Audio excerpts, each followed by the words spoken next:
listening to the Art of Homeschooling podcast, where we help parents cultivate creativity and connection at home. I'm your host, Jean Miller, and here on this podcast, you'll find stories and inspiration to bring you the confidence you need to make homeschooling work for your family. Let's begin.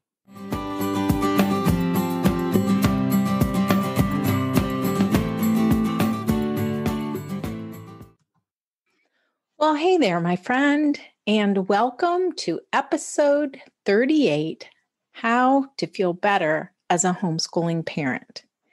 Oh, this is such an important topic, in my opinion, because it really affects our children, our families, the whole world, really. We want to feel better about this incredibly important work that we're doing in the world.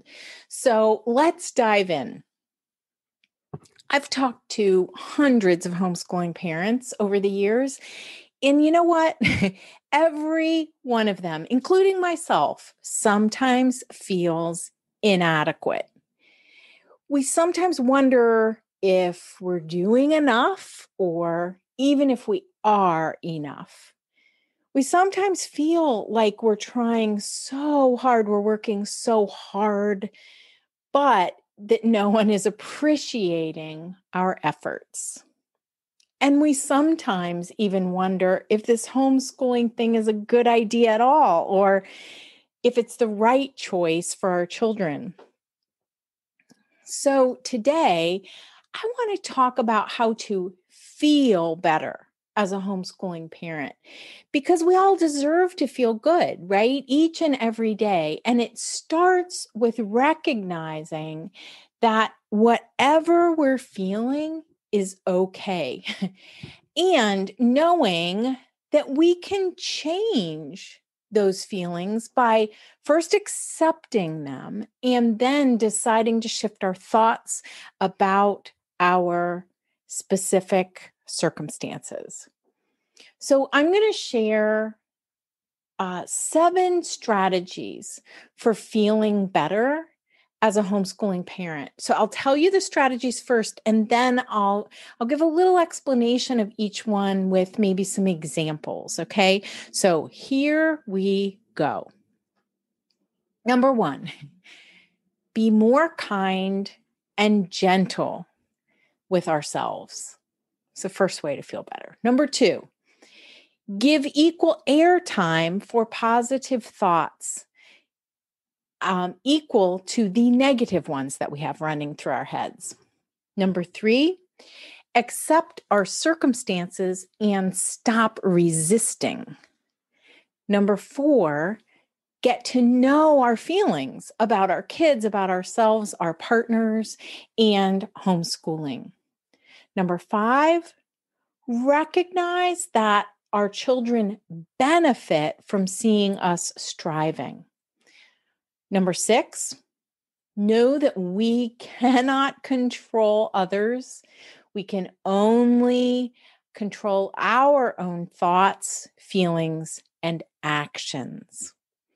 And number 7, accept that our children are on their own path and we're here to walk alongside them, to guide them, and then launch them into the world. All right, so let's talk about each of these strategies one at a time. The first one, be more kind and gentle with ourselves. This is a big one, I think, for many of us. I know I sometimes realize, like it just is going on without my even realizing it. I have these kind of old tapes, they might call that, you might refer to them as, running through my head, right? Self-criticism. Why is it that we expect to create a perfect plan, bring exciting lessons each and every day, and have children respond with, "Oh, thank you so much, Mom, for all you do for me and for our family"? Ha! That's not realistic, is it? So let's instead have our starting point be that we're all human, right? We're all humans having a human experience. And being kind and gentle to ourselves is a really good idea, especially because we can't control how other people treat us, right? So we are the ones who want to be offering ourselves compassion and care. Raising little humans is a big job. It's a constant job. And so let's honor ourselves by being kind and recognizing that we are the ones who are stepping up to take this on. That's a big thing to be grateful to ourselves for. So let's be more kind and gentle to ourselves on a daily basis. All right. The second one is give equal airtime for positive thoughts as the negative ones. So our brains are wired, right, to scan the environment for trouble. That's how our brains were created. And it's a natural survival mechanism, right? One that kept our ancestors alive long ago. But these days, there are no giant beasts that we need to watch out for or run away from, except that our brains are still wired for this. So here's something that I find fascinating, and I've been thinking a lot about this lately.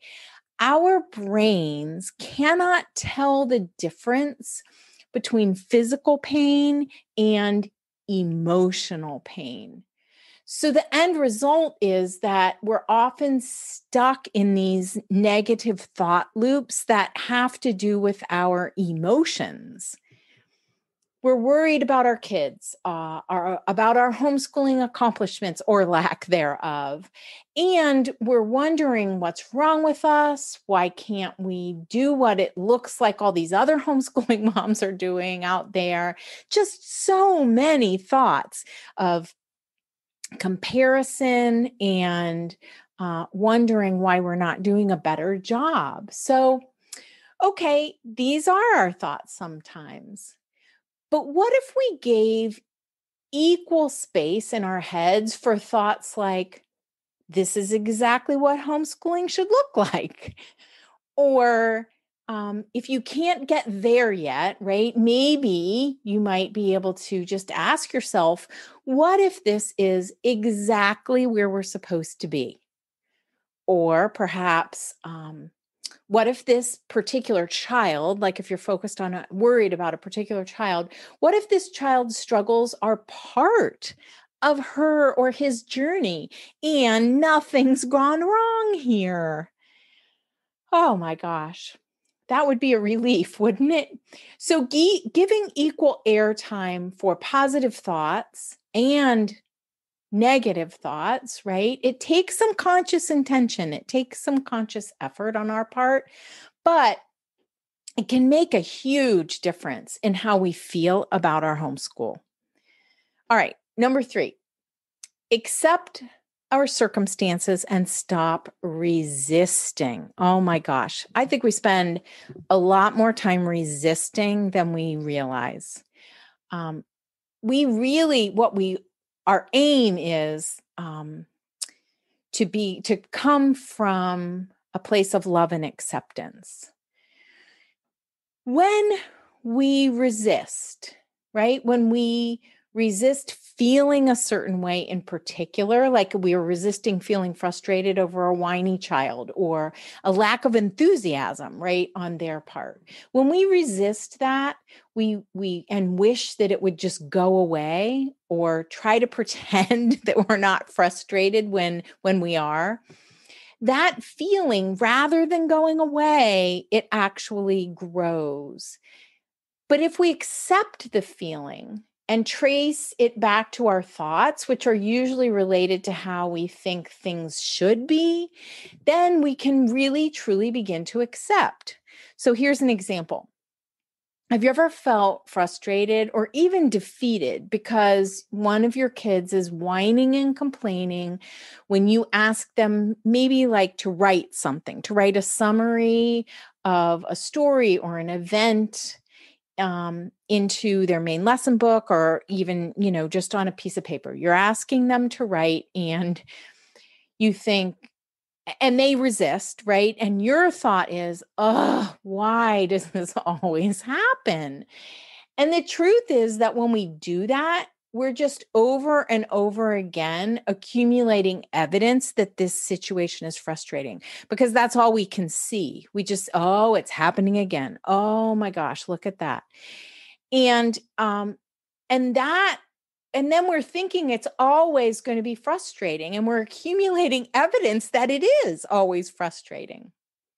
But instead, if we accepted that our child is going to respond this way sometimes, it can really shift things. So what if we thought, oh, okay, tomorrow when I ask my child to write a summary, they're probably going to say, why do I have to do this? And then what we might say is to ourselves is, yeah, 8-year-old boys do that sometimes. Like, what if that were our position? And we might be able to say to ourselves, then in the moment, we might be able to come up with some creative solution and say something like, okay, well, today let's write a little dialogue between two of the characters together. And then you can copy that into your book. So do you see how acceptance can shift things, but resistance actually keeps it going? Acceptance gives us more room to be creative, to come up with some new approach, and to help get us unstuck. So accepting our circumstances and stopping that resistance can make a huge difference in how we feel about homeschooling. All right, number 4, let's get to know our feelings more, right? About our kids, ourselves, and our partners and homeschooling. And just be curious, just be curious rather than judging ourselves so harshly. I think we want to recognize that we have feelings and that it's not our job to try to be positive all of the time, right? Yeah, we're going to get frustrated. So if we can hold that frustration kind of more loosely and at a little bit of a distance, then we can just say, yeah, this is a normal human response. I'm feeling frustrated by this, but let's try something new, right? And here's all this really requires. It requires us to be totally honest with ourselves. And it requires us to be willing to accept any and all emotions, all thoughts and feelings that come our way, rather than resisting them or pushing them away. So let's just get to know ourselves better. I say 3 prayers in the morning when I wake up, and one of them is, please help me accept all emotions that come my way today. All of them. I'm willing. I'm open. Here we go. All right, number 5, recognize that our children benefit from seeing us striving. Oh my gosh, this is a big one. We don't have to get it right 100% of the time. So I'm not suggesting that you lower the bar, right, on your ambitions or your expectations. But what I am suggesting is that you recognize you have value, period. Just for being you. We all do, each and every one of us. We all have inherent value no matter what we do or what we say or what we accomplish. And as humans, sometimes things we try go well and sometimes they don't. Let's just embrace that, right? That's the human experience. But we're here for all the learning, right? It's not just our children, we're learning too. And in fact, we're on our own journey. We're on our own journey of lifelong learning, and our children benefit from seeing that, from seeing us actually model making mistakes and embracing them as learning opportunities. Oh my gosh, this has been something that's so hard for me because I don't want other people to see me making mistakes, even my own children. And it's something that I've really consciously needed and wanted to work on. So let's recognize that our children benefit from seeing us striving. All right, number sixth way to feel better as a homeschooling parent.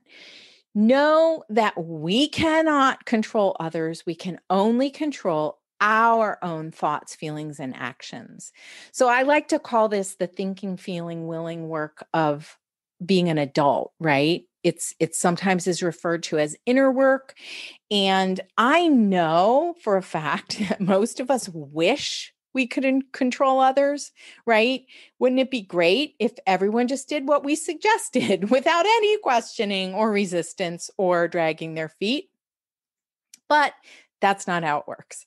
So instead, let's do our own work, right? The inner work of looking at our own thoughts and feelings that inform our actions and strengthening ourselves from the inside, because that's really all we can do anyway. When we think otherwise, we're just fooling ourselves. So let's accept that the most important work we can do is work on our own thoughts and feelings and actions. All right, last one, the seventh way to feel better as a homeschooling parent is to accept that our children are on their own path. Whoa. I know we know this on some level, right? But then we give birth to these little beings who need us so much. And then it's hard to gradually through the years, let go a little more and a little more. But when we can accept that our children are on their own path, we can recognize that really we are here to walk alongside them, to guide them, and then to set them free out into the world, right? Launch them on their own lifelong journeys. I remember when our oldest was getting ready to think about college, and I just couldn't believe that this was how parenting was supposed to work. That we sacrifice and serve and strive for so many years, and then they leave. I remember thinking, why didn't anybody ever tell me this? Because it's not easy, right? It's a heart-wrenching experience to let our children go. But really, that is the plan. And each of our children is on their own path. And I think the sooner that we can recognize this, the more freedom actually we will feel. I often say that one of the things I love so much about holistic homeschooling is that we get to help our children discover their unique gifts and then encourage them to go out and share those gifts with the world. And that's really our goal. It's a beautiful goal, a beautiful aim. It reminds me of a poem that I want to share with you called On Children by Khalil Gibran. And it goes like this. Your children are not your children. They are the sons and daughters of life's longing for itself. They come through you, but not from you. And though they are with you, yet they belong not to you. You may give them your love, but not your thoughts, for they have their own thoughts. You may house their bodies, but not their souls, for their souls dwell in the house of tomorrow, which you cannot visit, not even in your dreams. You may strive to be like them, but seek not to make them like you. Oh, what a beautiful poem. It's a great reminder that we're all on a journey, each and every one of us. And while on this homeschooling journey, we can find ways to feel better, right? To feel better about ourselves along the way. I truly hope that you've enjoyed these 7 strategies I shared with you today for how to feel better as a homeschooling parent. And if you're interested in exploring these approaches further, these ideas further, then come join the Homeschool with Waldorf community, where we have lots of conversations about the striving, about being kinder to ourselves, about accepting our children for who they are. We have 3 to 4 coaching calls every month where you can ask questions and get advice from me and other homeschooling parents. And inside this membership, we also have lots of master classes to help you learn about specific homeschooling strategies for different subjects, different subject areas, different topics, the art of teaching, nourishing ourselves, all kinds, like it's a holistic approach to homeschooling. And it can really help you feel better, right, about the work that you're doing. So you can find all the details at artofhomeschooling.com/homeschool with Waldorf. So remember this, let's be more kind to ourselves so that we can feel better while on this homeschooling journey.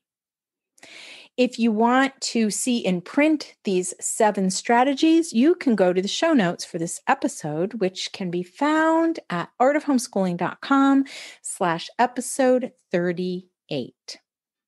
That's all for today, my friend. But here's what I want you to remember. Rather than perfection, let's focus on connection. Thanks so much for listening, and I'll see you on the next episode of the Art of Homeschooling podcast.